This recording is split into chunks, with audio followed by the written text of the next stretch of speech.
Hi everyone, welcome to the 20th movieversary of this small little film called Eternal Sunshine of the Spotless Mind, which is co-written, directed by Michel Gondry, and actually this film I would say is not special about its director, I would say, but it's more special about the writer, who is the writer of the film, Charlie Kaufman, and Hmm. it's co-written by him as well. It won the best original screenplay, yes, at the Academy Awards. I know Matt is not a fan of all those Oscars thing, and now I'm getting into Matt's ideologies right now. I'm like leaning into them, but yes, it won the Oscars, and it stars the beautiful Kate Winslet and Jim Carrey in the leading roles, and Kristen Dunst, Elijah Wood, Mark Ruffalo, Tom Wilkinson in the supporting role.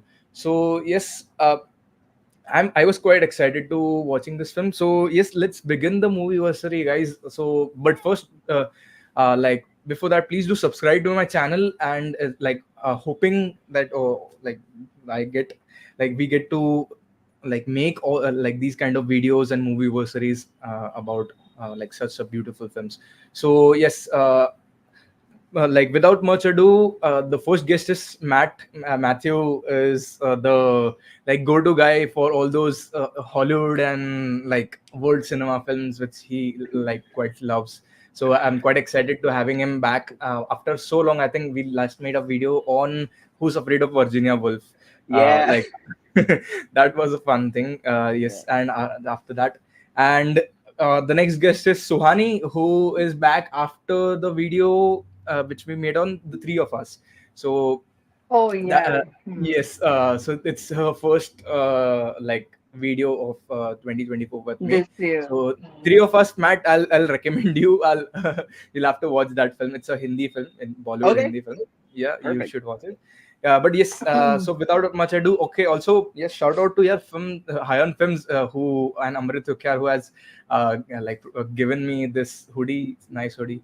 So yes, and also the link of that to purchase this merchandise is on in the subscription. If you can just check it out, the hoodies and other merchandise of Ion Films as well.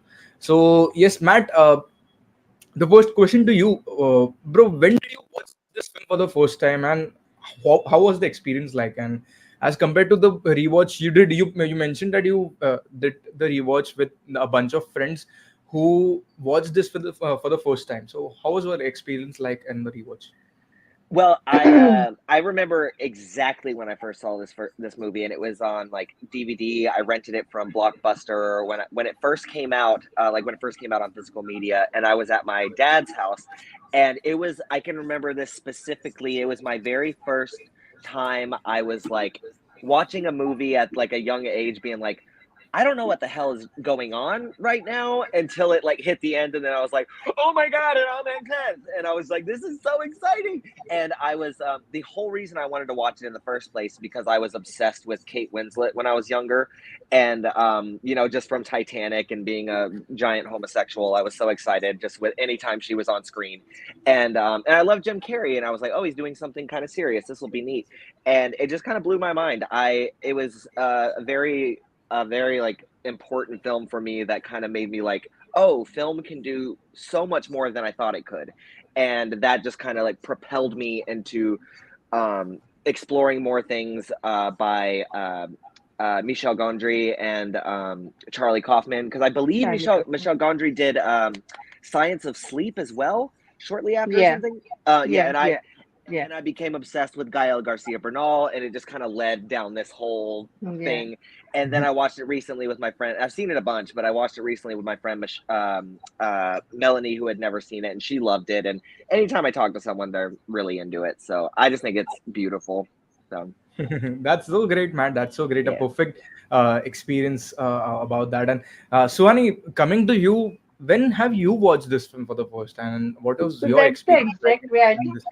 we are ancient. We are from the times of DVDs, renting DVDs and video cassettes from the video library. So I think there was chirp around this film winning Oscar, and in my small town there was a little video library, and I got there and the video library guy suggested me that this movie has recently won the Oscars and all the critical appreciation, and I read the synopsis and I rented it.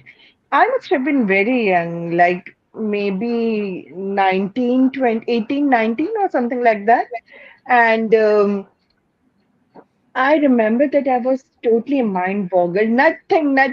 I couldn't understand a thing till the movie ended. I was so confused what's going on. But I remember that I definitely carried the feeling of that pain and longing and, the pain of loss, losing a loved one, and the chemistry and the portrayal of Joel and what's the name of the heroine? I'm forgetting. Clementine, right? Clementine. Oh yes. Yeah. Yeah, they have portrayed it so beautifully that I remember taking the feeling of pain and longing with me. And now, when I have revisited it after so many years, I just learned that I had totally misunderstood the movie back when I watched it back in 2005 6. And I realized that so much of the movie is a story of a night, and everything is, what is going inside Joel's mind. So I remember the film being very trippy and very confusing.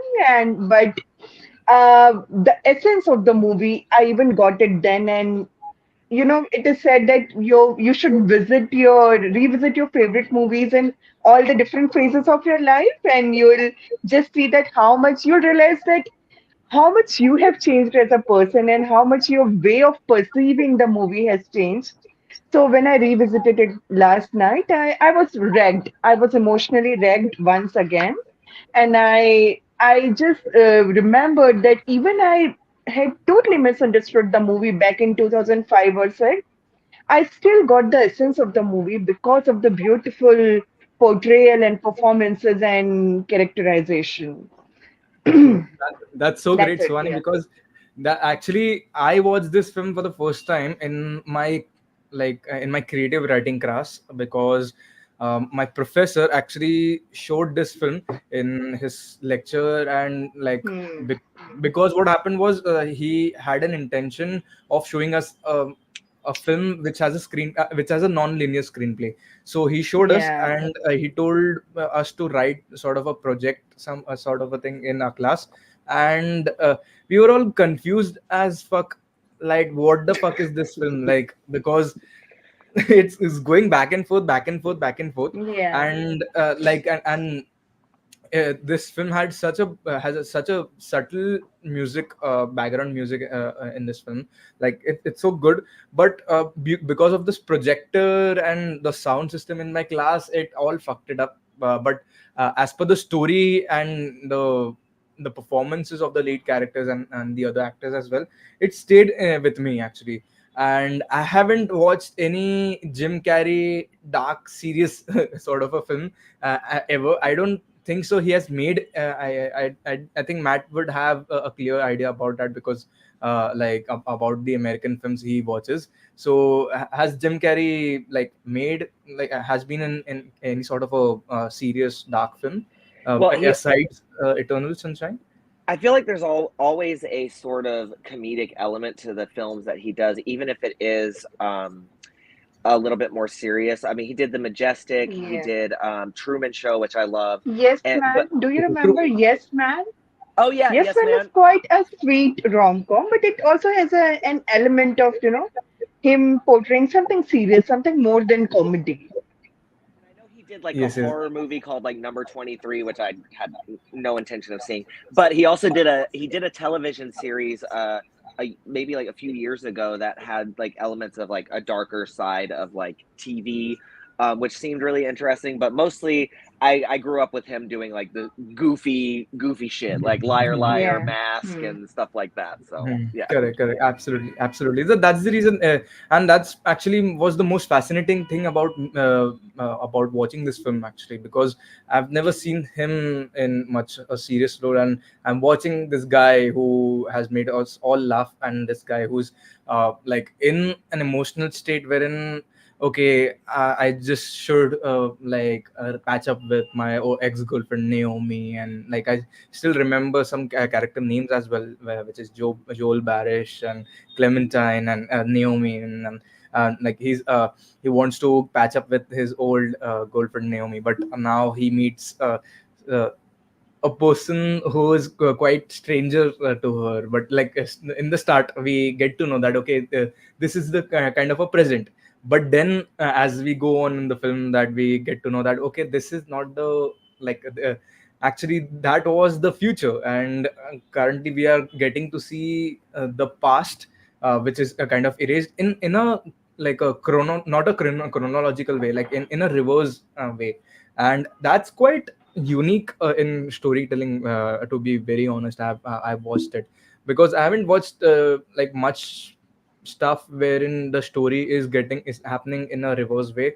um, because we get to know that I've watched a film which is called Blue Valentine weekend, where like I think there's a love story which is actually the guy meets a girl and it's about their journey, and like how they are married and then also separated as well.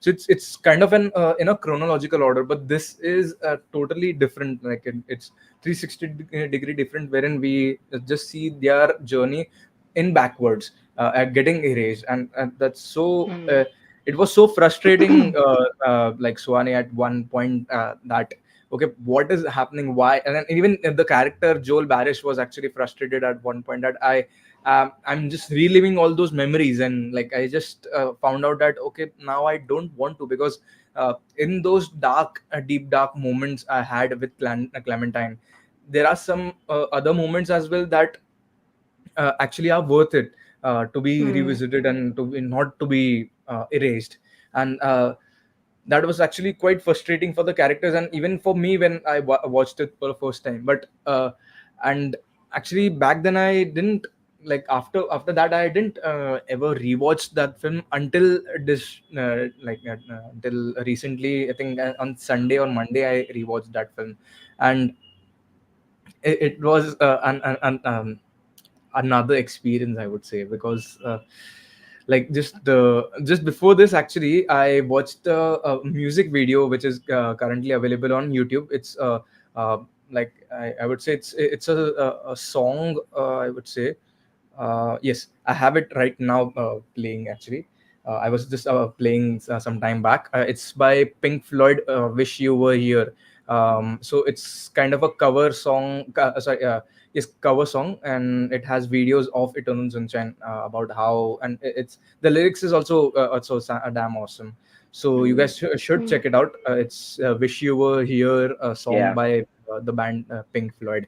So yeah, like it actually, this particular song, when I revisited it, I actually like it made me rewatch this particular film, and then eventually make planning to make this video as well. So that was a great experience for watching this film as well, when uh, I got to know that okay, even if you, like in this film, even if you erase the mind, you like if you have the connection from your heart to the other person, you will meet that other person very soon, uh, like even if you don't remember it. So that's a quite damn good message about this film, I feel like. So that's the mm, thing. But guys, I just wanted to ask you about these things. So what do you mhm. like about most liked about the story, like aspect of this film? Matt, you can go first. Um, yeah. So, like I said, when I first saw it, it was because I was like, "Oh, Kate Winslet's in a movie. I'm there." So, but I remember it's so interesting because I watched it recently with my friend, and I feel like I was able to even, like Suani said, like when you rewatch something at a later stage, you kind of connect with it in a different way.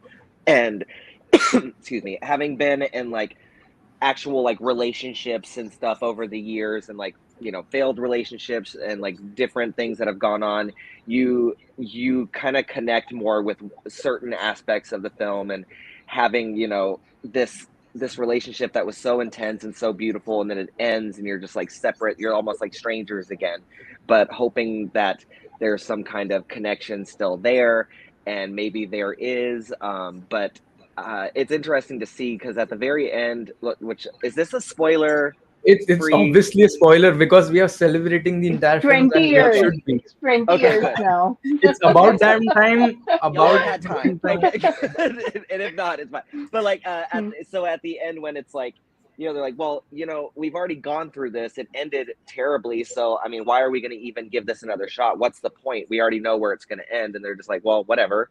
And they're just like, okay, so we'll just see what happens. But it's like, it's cool because I mean, I feel like they could learn from mistakes. They've even grown from that. And even so, it's like they still want to try it out. Clearly, there's still a connection there with them, and maybe this time it could be different.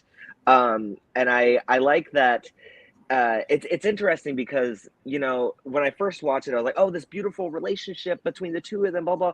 But most of the movie takes place inside Joel's head, so it's Joel's perception of how the relationship went, and his perception of how Clementine was in their relationship. So there are elements where you see Clementine, who she really is, but it's mostly outside of Joel's head where you see her, and it's still similar, but we don't really know.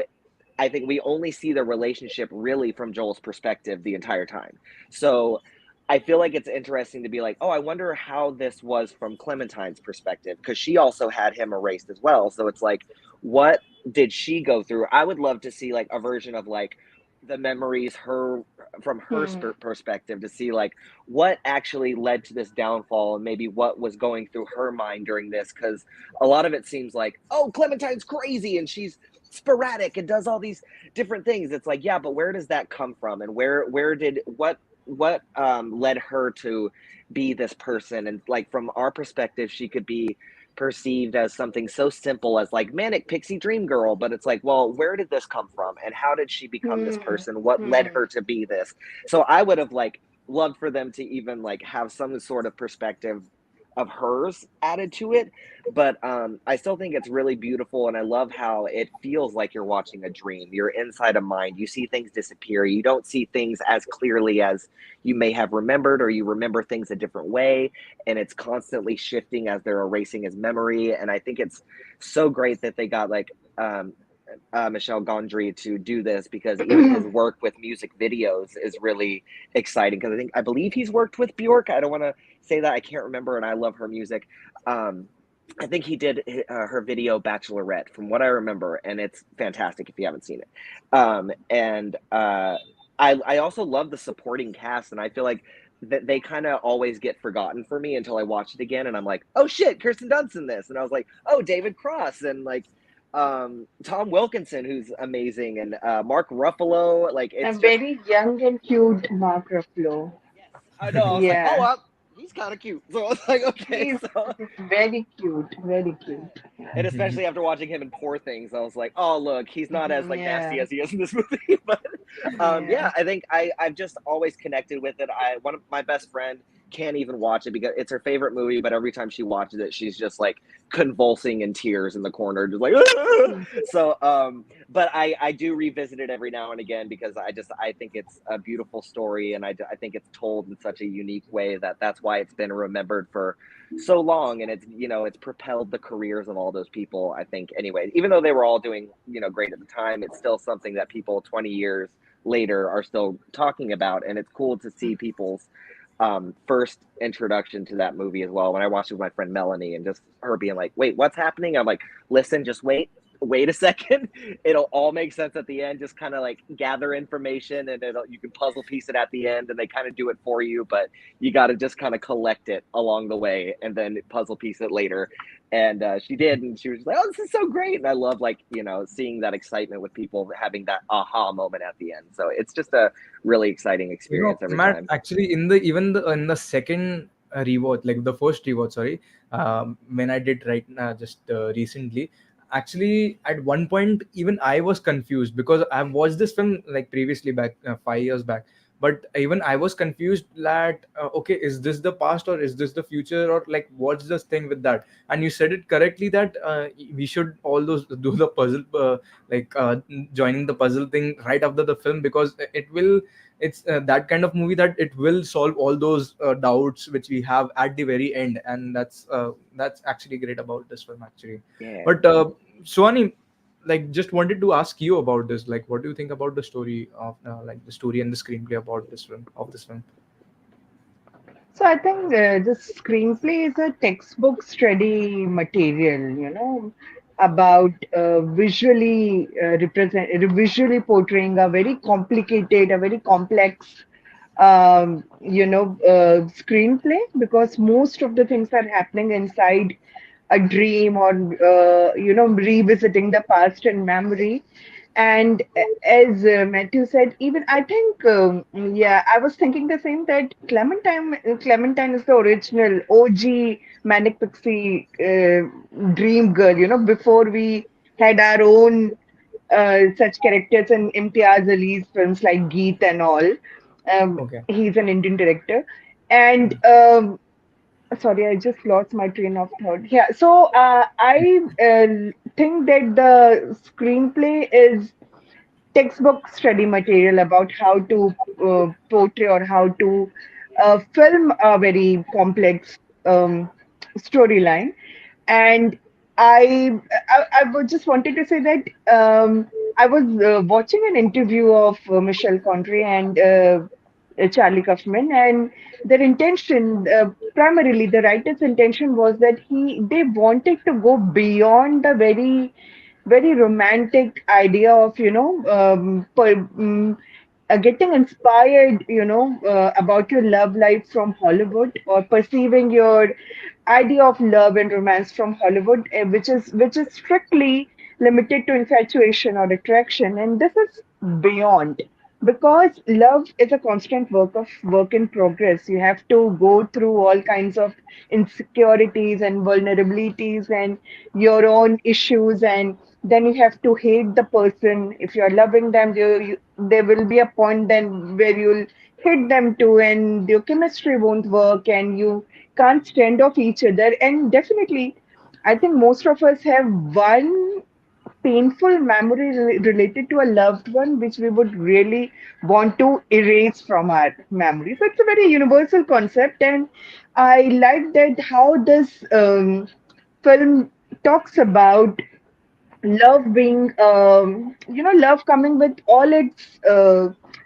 issues, and it's being certainly beyond just infatuation and the Hollywood's idea of romance. So uh, it is as I said, it is a lesson in portraying the romance and true love in the film. And I just love that, as Matthew said, that how every dialogue ends and everything gets sorted when Joel says okay. He says okay. Clementine keeps on blabbering, because I'm like that. It is a trap. I will start, hating you. You will follow me, but I'm like this. And he simply ends all the conversation, all the conflict with okay. And then they start laughing, and they restart their journey in that beach, Montauk Beach. So uh, it also suggests that probably Joel and Clementine are in this vicious cycle of falling in love and erasing their memory constantly. Because one of the ending also, there was one of the theories of the ending that Clementine probably gets this surgery done 15 times. 15 times to erase the memories of Joel. And they keep on getting stuck in the same cycle, and they get old, in the process, but still they are falling in love, they are falling out of love, and they are repeating the process, which is so depressing. So depressing. But I like the way the film ended. It in a way it gives you hope, and in a way, if you can read between the line, it just warns you that they are probably starting the same journey, and again, and they'll probably fall in the same trap again. But at least they have realized that even if you erase, as Sanket said, even if you erase the memory of your love very mechanically, but still there's something left in your heart, because you will remember Meet Me at Montauk, and you will remember the eye contact, you will remember the soul connection. So I think this is the best thing about the story and screenplay. How they portrayed love, especially in the generation which was very inspired by this filmy romance. Okay, okay. Hmm. Absolutely, absolutely. But even actually, you mentioned like this place called Montauk. I, Hmm. you guys have been to New York, like you've been living in New York for like so many years, you guys. So have you ever been to that particular place and No, like just it's way up north. No. Yeah, my friend I was telling you about who like sobs, she went with her friends and they like took pictures and stuff, but I was like it was like during the winter and stuff and I was like I don't ever Yeah. want to go to a beach when it's cold. I'm sorry, that's not an aesthetic for me. I like from Hmm. afar I'm like, "Oh, beautiful." I don't want to be there though. So I'm like y'all go have fun, take pictures, I'll see it. But yeah, I had like, options to go, but I was like, I get it. Like it's okay. Yeah. Hmm. But just right after watching this film, actually I now have a dream of just visiting that particular place in winters, because this film and him talking about is like Joel Barish, the character, is talking about in winter, like it should be visit in winter. So Yeah. like I'm hoping that to just visit that particular place, a place who where Joel met Clementine for Yeah. the first time, and even the second First time as time. well. And maybe Exactly, you First can exactly. break time. into it. You can break into a beach house like they did. That'll be really sweet. Exactly. And Yeah. even Swani like jotted down very correctly. And I believe like there are very much similar films, not similar I would say, but just getting the essence of that film. Many films have been made. A film called Past Lives, which was recently Mm, released just last year, and yeah. it had some kind of essence of that particular of this film, wherein both characters just get reunited after so many years, but they do have a feeling that they do have a connection which they had like in their childhood, and right now they are trying to feel that connection. And even over here as well, they had a like, after erasing that particular memory, they still have a connection. Okay, and it's a connection of their heart, not just about their mind. It's about the heart, and you can't erase the heart, like you can't erase what is in your heart. That's the reason it's And all it's about not that. only about Joel and Clementine, even the character played by Kristen Dunst, Mary, right? Mary. Yes, I She believe. can't take her mind off her boss, her employer, because even she has gone through the same process, but she keeps on falling for him. She can't escape her feelings even Yeah. after going through an elaborate procedure. You're still So it's a attracted to wonderful that person. commentary. Yeah. Yeah. Yeah. I do think the thing that she does at the end of the movie was not up to her to do, but where she's like, It was you not know what, ethical. I had such a terrible time. Everybody else probably does as well. It's like I don't think you should decide that for people, but also like it's hard to understand. Yeah, like How ethically, it's else like they would have realized? yeah, Yeah. exactly. It's like How I else mean, you would Joel never know and you did it. Clementine would have realized? Yeah. Yeah, Hmm. exactly.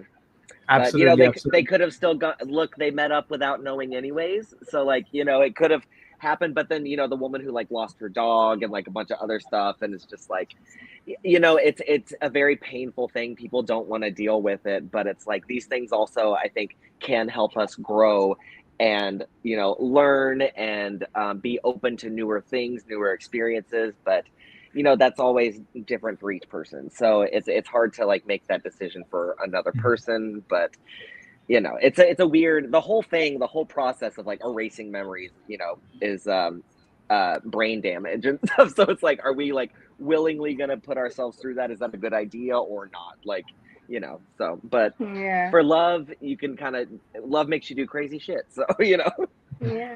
But Matt, actually, Suhani, I'm so sorry, Suhani. Just yes, you're saying something. Yes. So I was just saying that I was so furious over those Mark Ruffalo's character and Kristen Dunst, because That guy is half asleep. He's, struggling in his memory and he's trying to wake himself up. And they're dancing naked around him. And what's going on? I was so furious because it is a character, but it's just like, it is such a matter of fact for them. It's just like any other surgery or procedure for them. They have no um, uh, sensibility towards the impact it can have, which they later realize when he stops erasing his memory and he gets stuck in that place. Then they realize it later, and even that matter is beautiful. That moment is beautiful when she says that just try to not forget me, just try to remember me always. Yeah. And in fact, they have more beautiful interaction and conversation during the moment when he's struggling hard to not let her go, not let her memory erase. Those Mm. are one of the most wonderful moments of the film. Yeah. Correct, correct. Yeah. Even Matt, I just wanted to ask you, since Suhani mentioned about like kind of a theory about the ending. Have you come across any kind of theories about this particular ending or any kind of particular scene happening with this film? Because it's quite of a landmark kind of a film, right? That's the reason. Yeah, I mean, I haven't really like come across anything. I feel like it for me it seems pretty straightforward by the end. But this time around, I also like kind of fully grasped the idea of like where they like, okay, so they did meet at this party, and you're kind of following her with like her hair color and how it changes about like what time are Mm-hmm. we in right now. So like having that moment where it's like, yes, they did meet on the beach. And I am curious, like, how were you able to fully remember that one little moment of meet me in Montauk? Like, where did that actually come from, and was that something that stayed during the like erasure of his memories? But it's also like we see that it's not the most perfectly executed kind of operation, because clearly people have Joel finds a way to evade it at times, and it's like maybe that was one memory he was able to hold on to Yeah. before it was completely. And I'm like, okay. Hmm. And subconsciously it was a thing that it was just like, oh, I'm going to go to Montauk today. And it's like, but why would it spark at that moment? And it's like, is it just because like synapses are like firing off still from that procedure being done literally just a few hours ago? And it's like, okay, well, something's telling me to go to Montauk, I'm going to go. And then what made Clementine go there that same day? Was it solely because creepy Elijah Wood was like trying to be like, taking all those memories from Joel and using them to his advantage? Like, did something like inspire her to go like, I'm gonna go here because she was there initially? Because weren't they had mutual friends from the beach, or was she just there by Yeah. herself? Yeah. Does she go to Montauk a lot? Does she go there to like clear her mind? I'm not too sure. So I think it was interesting that they met at that moment after they both had their minds erased of their relationship.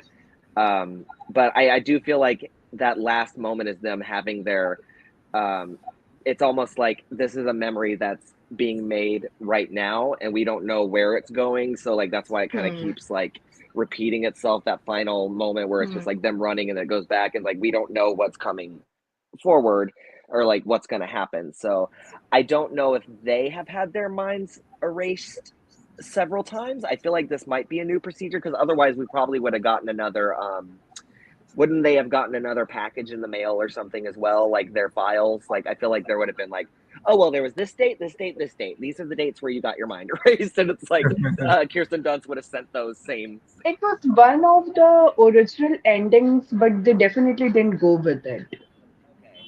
Okay, Yeah, that's yeah, interesting though. But did yeah. did Kirsten Dunst's character, didn't she have her mind erased? Was it just one other Yeah. time, or did it happen No, a few just times? one time. Just one Okay, time. Yeah. okay. I Yeah. don't know why he didn't And just like anyway, fire her. it's not her story. It's Joel and Clementine's story. And Yeah. there is a wonderful trivia which I got to know that they even have thought of having a montage of all different people from the different walks of life who want to get their painful memories erased. So there is there is a soldier who wants to get the memory of his dead friend, dead soldier, another dead soldier Mm. erased. And then there is a little girl who wants to get the memory erased when she was, sexually assaulted in Mm. her childhood. So there was supposed to be a montage of different people from the different walks of life coming to the clinic and getting their memories erased, but they didn't Yeah. go with it because this is the story of Joel and Clementine. And Yeah. you know, even 1 hour 45 minutes is so less with the amount of intense emotion which is going on, in their mind or in their brain, in their memory. Even 1 hour 45 minutes is less. So I think they decided to stick strictly with their story, Yeah, I But think with the the lead Sunny, focus story. helps. it's actually more about the love thing which happening. Like usually the couples are doing, and it's also surrounded. Like the story is also set during in and around the Valentine's Day, right? So it should Yeah. be about like people who are doing this procedure just because they are fed up of their partners or spouses. That's Hmm. the reason. Like not just because people have dark memories about some kind of incident or something, but just about their partners. That's the reason. And that's the reason why I believe they have kept this thing which you have mentioned, Suhani, aside. That okay, this film actually it's about love and about between Clementine and Joel, and that's the And reason it should be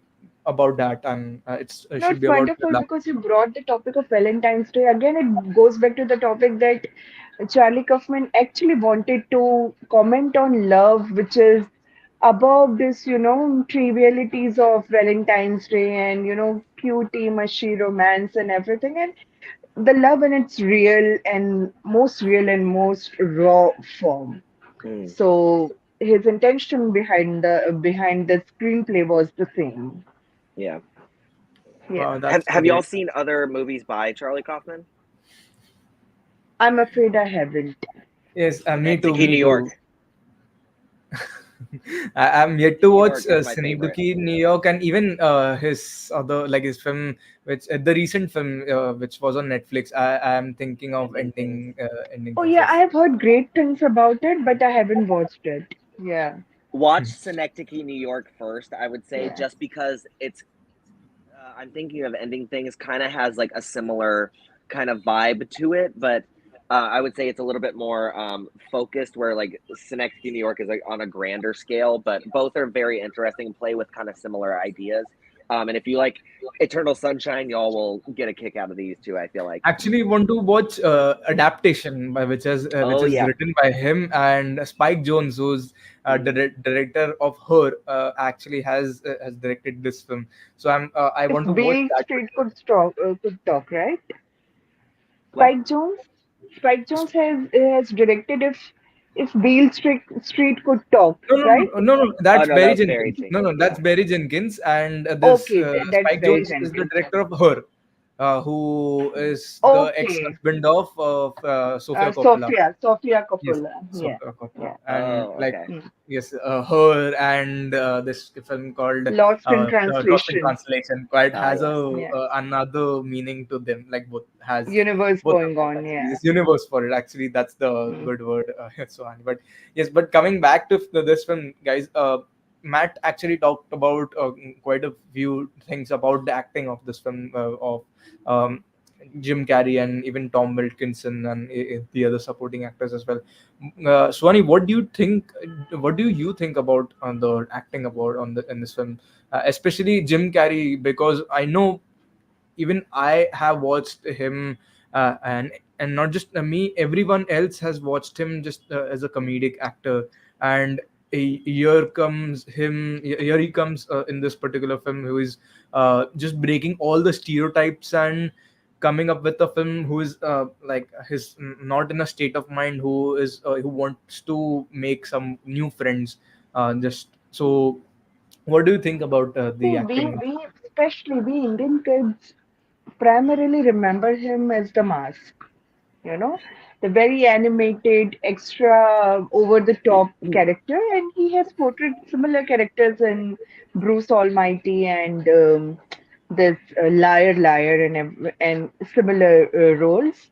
But I think it's a different kind of hurt when when a comic actor portrays pain and grief. It's a different kind of hurt. It's not very easy to take it, and this is what happened even in Truman Show and Eternal Sunshine, because he has totally taken off his avatar of funny, over the top, animated comic actor, and he's so subtle, and subtle is not the right word, but he is so secluded and so concentrated in that, Oh, oh, being, okay, she's back.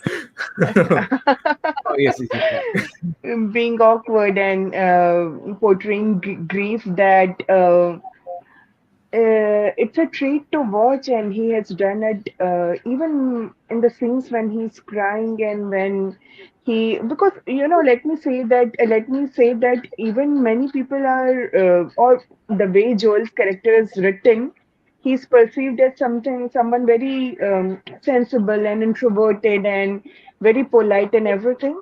But my heart goes more towards Clementine, because for me she's pure gem. She's the giver in a relationship, and she's the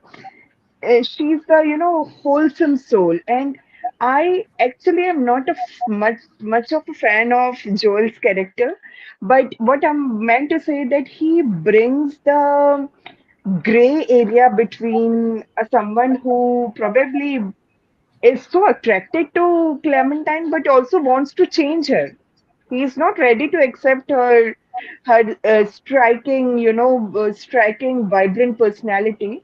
So, but Jim Carrey has portrayed this gray area with wonderful, what should I say, perfection. So it's one of the best performances of both Jim Carrey and Kate Winslet is so wonderful. She's so wonderful in the film. Oh my God, she has looked so beautiful in all those colorful wigs, and it looks perfect on her. And I would have fallen for her. I would Yeah. have fallen for Clementine. She's like my major girl crush, and she's all heart. She's the giver, and I think it would have been total loss for Joel to, not recognize what kind of person she is and losing her. So it is a very calculated, a very real performance by Kate Winslet, because there's not an ounce of anything extra,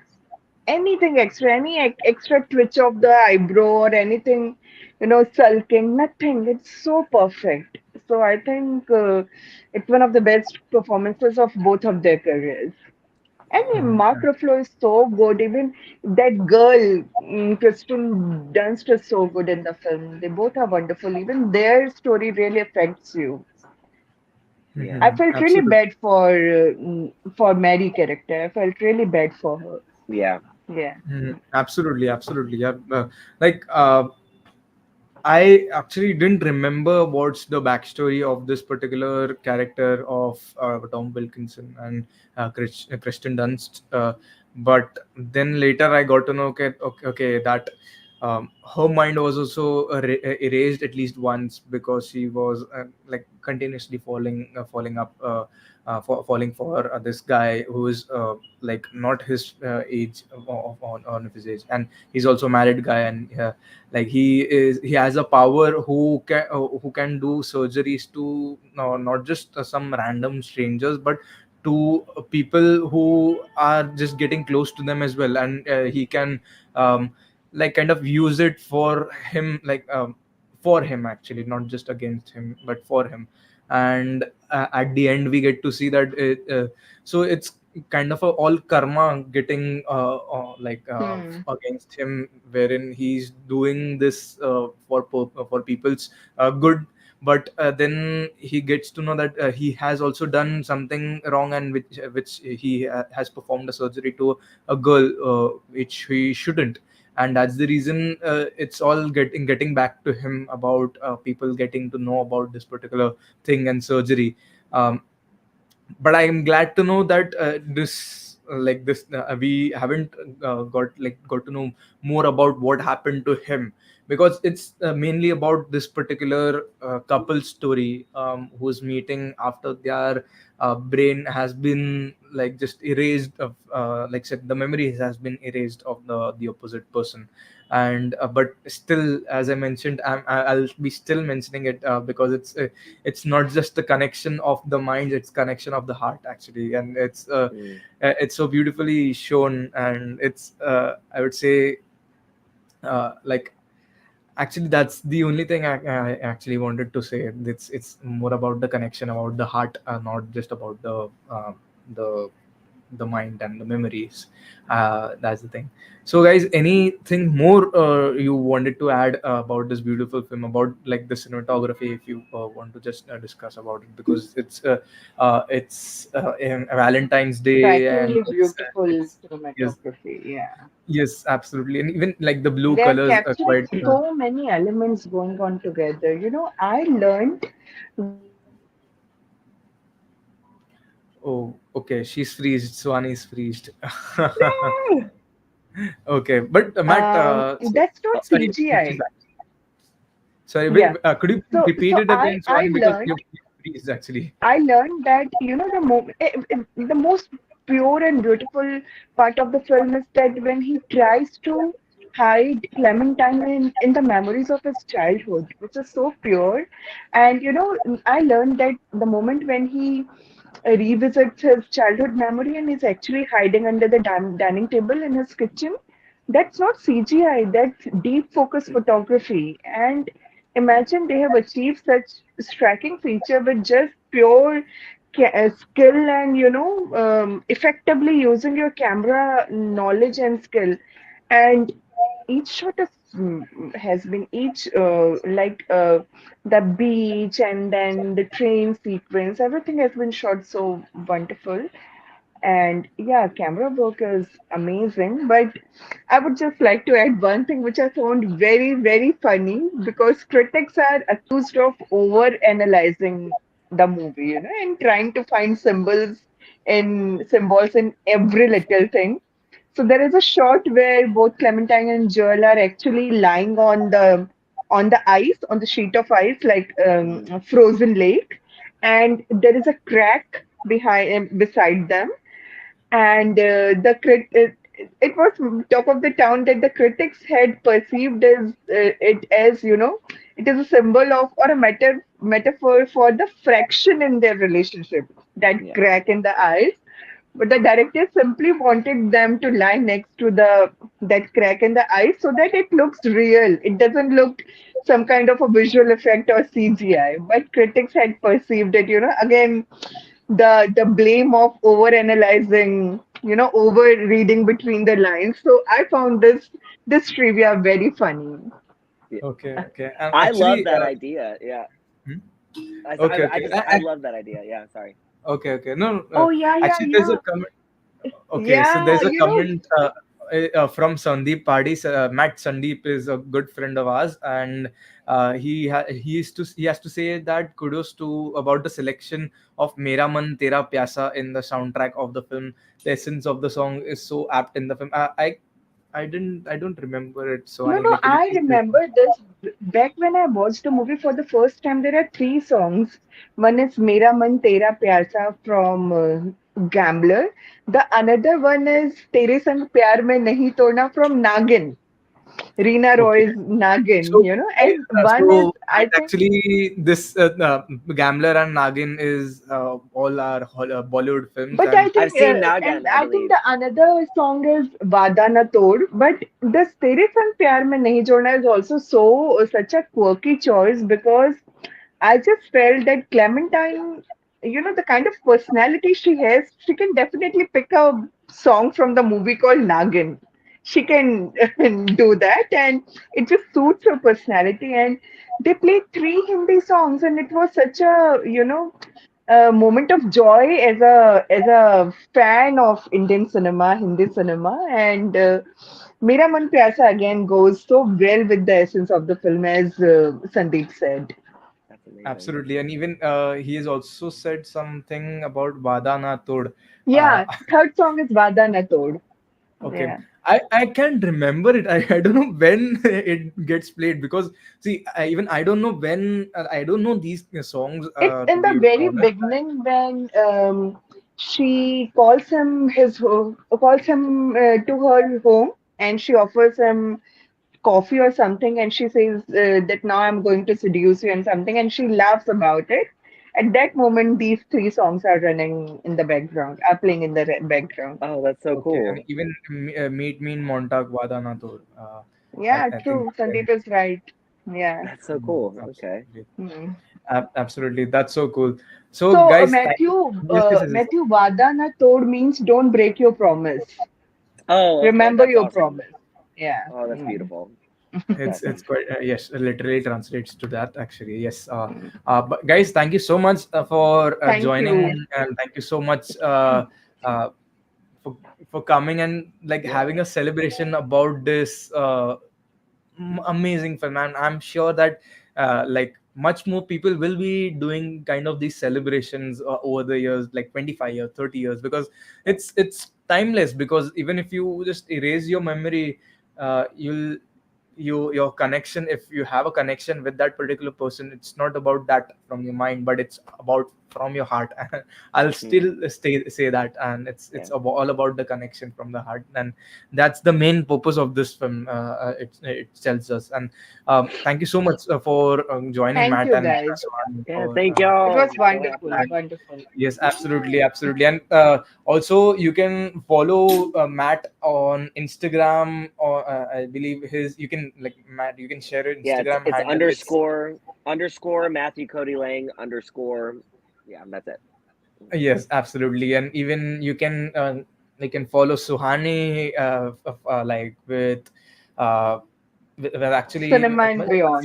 cinema and beyond. Yes, Yeah. like cinema and beyond. Yes, absolutely. So okay, Monica. Thank and you, Monica. Yeah. yes, okay, that's Swani's friend. Okay, that's great. Yeah. And even you can follow me on Cinephile underscore Sanket, and even Matthew on his letterbox page as well, because he's quite active on letterbox. Matt, you are right. Yeah. It's So just my it's name, Matthew Cody Lang. Yeah. okay, great. And Okay. even me, you can follow me on letterbox at Cinephile Sanket. So thank you so much, Matt, and Thank we'll you. see you in some Thank other y'all.